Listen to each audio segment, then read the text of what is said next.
Welcome to the Q&A for Jockey at the 46th Annual Toronto International Film Festival. I am joined by the entire team. Thanks for being here with me today. Thanks, Robin. Thanks for having us, Robin. Yeah. It's a good way to get started. Okay, Clint, I hear that your father was a jockey, so you know your way around this world quite a bit. But what made you want to tell this story now and co-write it with Greg, who you've collaborated with before, right? Yeah. My dad was a jockey, and after I became a filmmaker and after we made Trans Pecos, Greg and I went back into the world of horse racing and just felt like such an untapped world that with all the movies that we have in that world, it didn't feel like we had really seen it as it really is. For all the beauty and all the romantic aspects of that lifestyle, but also all the pain and kind of the heartbreak. And so that was the big driver into wanting to make the movie. And then it was really great for all that I did know. There was a lot that I didn't know, and having Greg's fresh eyes into the world, and then Nancy's, and then all of our amazing cast with all the things they discovered, it really opened up the world even to me as much as I knew about it in a really beautiful way. Greg and Nancy, do you want to chime in?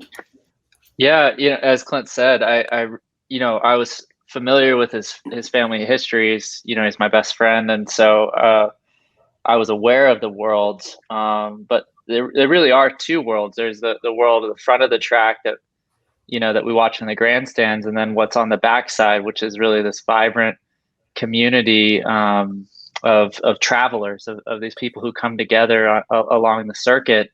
And Clint and I, at the beginning of our process, embedded on a track, and we slept in a tack room. And in the morning, as the sun rises, the loudspeaker comes on, and the prayers begin in English and Spanish. And you walk out to the rails, and as the sun is rising, and the horses are moving with the jockeys, and it had such this rich tapestry of humanity and place that was immediately seized my heart, and that I was all in from the beginning.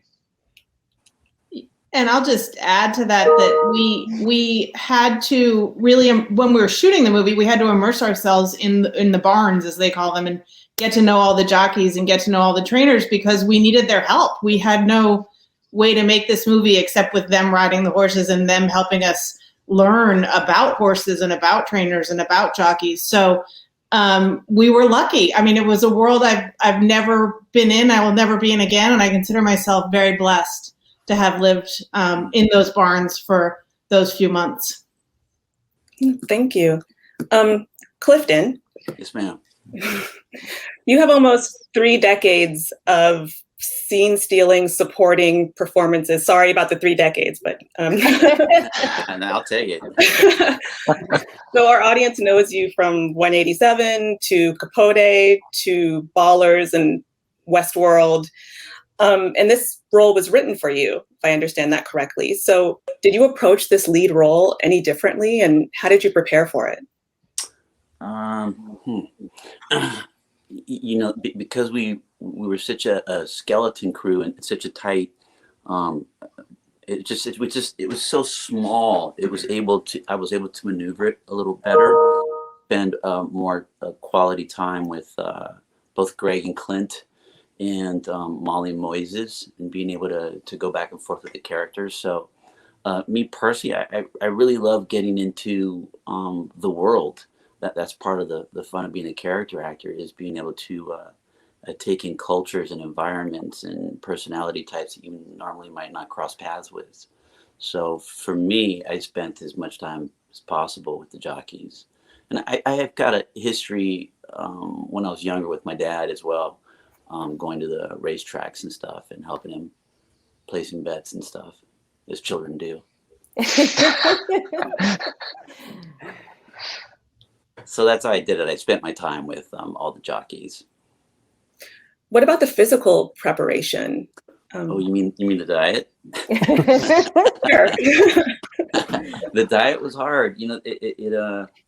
It's less hard when you've got solidarity, in the sense of I'm spending so much time with the people I'm portraying, it's very easy to take on their character traits, even if they go against your own personal grain at times. So I too, I don't know how safe it was, but they were doing it. So I figured if they're doing it, then I can do it too.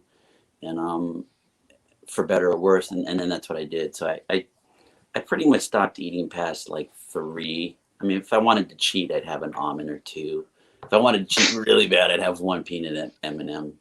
That was really good. It just makes me laugh. I'm sorry. I just, like when you say solidarity, I just remember like sitting at lunch and just like filling my face with food and you sitting across from me going, I'm so hungry. It doesn't mean the hunger doesn't kick in. It does. No, it does. But when you look at the food, it's like looking at a nudie mag when you're 13. You know? It's like, oh my God. Eggs. Bread. Oh. Yeah, it's, you definitely develop, you miss those things, but also you don't want to be the loser, so to speak, you know, and it's so many different ways. So and you want to, I think as actors we want to belong not just to our own communities, but the communities in that which we portray, and so that said, you would adapt so many of their lifestyles, you know, so that makes it easier. One aspect that Clifton had to deal with as well as in preparing for this role was we have a lot of first-time actors in this movie and a lot of people who have never acted before. And it made my job so much easier as a director to have Clifton to be able to really shepherd these people through the scenes. And some of them had multiple scenes and showed up multiple times. And then some of them just came into the story and went back out. And every actor is different in their preparation. And that's doubly true with every first-time actor. And Clifton was just so generous with his time and his space in each of those scenes to help them really feel comfortable. Yeah. Speaking about preparations for performances, Molly and Moises, you were both so great in this film also, and your characters have such different relationships to Jackson in the movie. How did you develop your characters and kind of nail down what their relationship to Jackson would be like? Molly? I can't stop smiling just talking about this movie. I mean, it made me so, it's hard to even explain what a precious experience it was, because it is so rare to get to make a film this way, you know. I feel anyway, it's a whole other thing, but it is very rare to be given an opportunity to immerse yourself in the world that you need to be in to shoot the movie. You know, often research is sort of something you go and do somewhere else, you know, and then you bring that knowledge, whatever you've learned, onto the set. And there was a seamlessness that Clint and Greg and Nancy were able to create. So, you know, I don't know how many people on the crew, but it was very small, and we shot all of it sort of, you know, on the back side of this track that was a working track where it was, you know, just full of really interesting people. And so I got to just come and be there. And you know, I don't know if it's because, you know, Greg and Clint sort of have done some documentaries before, but there's just, and Nancy, like, they just sort of, people trusted them, you know, they trusted them to come and shoot in their barn and to be in their movie, and to, because they're truly, you know, the real deal, just great artists. So they had already found and met a woman trainer who was there at Turf Paradise, and I just hung out with her, Stacey, and I would get up in the morning and come early and feed the horses and watch her train, and it was just amazing. And Molly had done so much work at the barn in the mornings when we were shooting other scenes for her prep, that when we were doing a scene where Ruth has to be kind of doing some things in the background, working in the barn, I started to tell Molly a couple of things to do, and Molly was like, actually, I think we do this, and knew more than I did about running the barn. So it was, Molly could have stayed on and Molly could have ran the barn after we finished shooting if she wanted to. It was so fun. I loved it. And I guess, me and Clifton have known each other for how many years now, bro? Like, I'd say 20. I'd say Close to 50. It. Yeah. We did a film when I was very, very young. 13. And, no, I was younger than 13. Yeah. Okay. Oh, yeah. I don't want to put you on blast. Either way, I think that definitely helped our I don't know, in how I saw Jackson. This person that you maybe have seen in images or in newspaper cutouts, and kind of put pieces together to maybe think that person could be your father, and that definitely knowing Clifton and then seeing how he was working Jackson, it really helped having that experience beforehand to then our that first sit down scene at the diner just kind of made it a lot more comfortable, because it felt like I knew him because I did. And I think that kind of propelled throughout the shooting schedule. I didn't realize you had known each other for so long. That's I'm sure that helped with the father potential. Son. I guess I don't have to worry about spoilers. Yeah.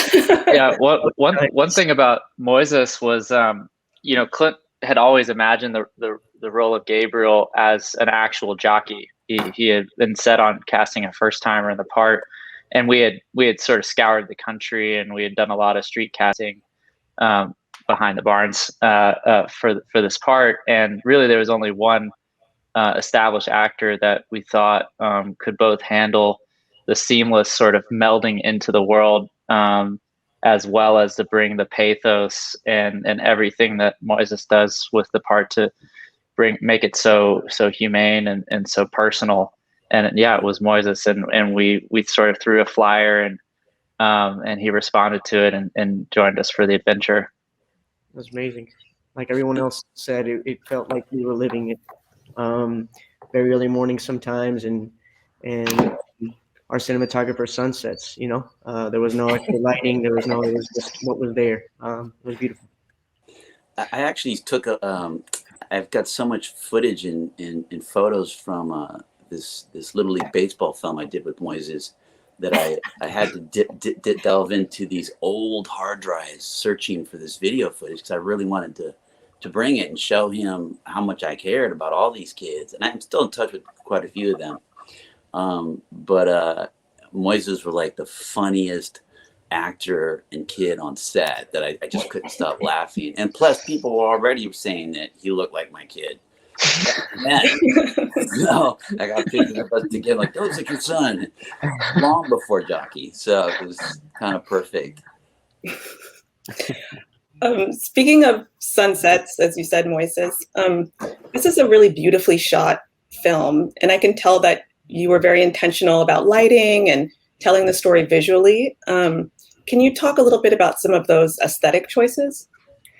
Yeah, it was a really hard thing to figure out. Like you said a minute ago, Greg, Nancy, and I all come from documentary backgrounds, and that was something really important from the beginning, that I wanted it at the movie at times to feel like a documentary, but always where it's going, and to always have a sense of direction. And there was a issue of trying to figure out, how do you meld those two together? How do you meld a true documentary scene where just a bunch of jockeys are sitting around having an AA moment with these more set up, one or dialogue scenes that we're doing. And all the props go to Adolfo Veloso, our cinematographer, for that, of figuring out a really kind of seamless, though not easy, a very seamless language to get it across. And a big thing he landed on very early, we didn't have many lights. We didn't have much of a camera package or anything. And Adolfo was operating himself. And he felt really strongly that the look of the sunsets would mirror what Jackson's going through in his life thematically of kind of the sunset of his career. Mm-hmm. And once we leaned into that, it just brought this kind of magic to the movie. Not only we're all racing against the daylight to get a scene done, just like Jackson is racing against the clock. But then it just kind of brought this magic, for lack of a better word, to I think the vibe on set. I don't think there is a better word. It's magic. Yeah. It is. And there were some jokes about, we laugh about the fact that it was a 10-person crew, but it really was intentional, because we were coming into these people's world, their community, and we had a cinematographer with Adolfo's skills to make it have the formality when it needed and the intention that Clint imagined, but also the ability to embrace what was unfolding in front of us, like the wild horses at sunset, to be able to just leave in the middle of the day because we hear they might be moving across the water at sun, but also taking a total leap of faith that they may not show up, and to find this sort of strange rodeo bar where you could pay $40 to ride a bull, but allow that to be the space for Molly. Really that monologue was in her own words of everything she was experiencing through her research on the track, that we created the space for that, so it allowed the movie to breathe and evolve and take its shape along with the more intentional aspects. Was there a lot of improvisation on set? There was a lot of, but yeah. I would be curious for the actors. The scenes were, the script was pretty tight, and the scenes were, we all stayed in the same hotel quite close to the track in Phoenix, or just outside of Phoenix. And we would get together and sit and talk about the scenes the next day. And so it was sort of more of that, right, Clint, than really improv. That's what I was going to say is Clifton had said something early on that the best improv is found in the hotel room the night before. And I felt like that's how we worked out the scripts the night before, and we would change it. Molly, Moises, Cliff, they were all finding things.